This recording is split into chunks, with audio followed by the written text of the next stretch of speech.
محبت کی شادی یا لو میرج یہ ایک ہر بالغ انسان کا حق ہے. وہ اس حق کے ساتھ پیدا ہوتا ہے، لیکن ہمارے معاشرے میں اسے ایک گناہ کی نظر سے دیکھا جاتا ہے، اور اگر گناہ کی نظر سے نہ بھی دیکھا جائے تو معیوب سمجھا جاتا ہے. لڑکیاں خودکشی کر لیتے ہیں، لڑکیاں گھروں سے بھاگ جاتی ہیں، اور لڑکے غلط عادتوں کا شکار ہو جاتے ہیں.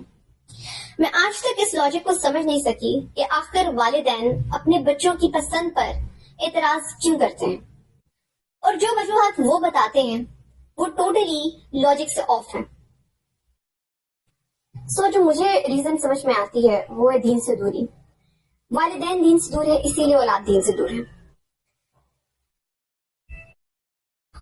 کچھ روایات اور احادیث ہیں، انہیں دھیان سے سنیے گا.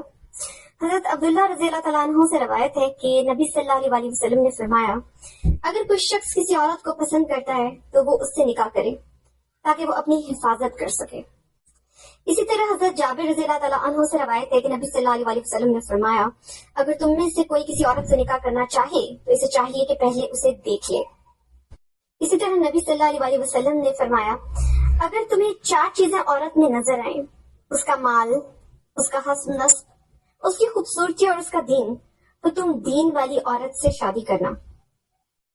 یہاں سے یہ بات سمجھ میں آتی ہے کہ جو نکاح کی بنیاد ہے وہ محبت، دیانتداری اور احترام پر ہے، اور اس میں کوئی حرج نہیں کہ انسان کسی کو پسند کرے بشرطے کہ وہ شریعت کے دائرے میں ہو. اب وہ انسان جو دوسرے انسان کو اس طرح سے پسند ہی نہیں کرتا تھا کہ وہ اس سے نکاح کرتا، تو وہ کس طرح سے جو نکاح کی بنیاد ہے محبت، دیانتداری اور احترام، اسے نبھائے گا؟ یہاں سے یہ رشتہ پروبیبلی خراب ہو گیا شروع سے ہی، اور جو رشتہ شروع میں خراب ہو جاتا ہے وہ آخر تک کیسے چلے گا؟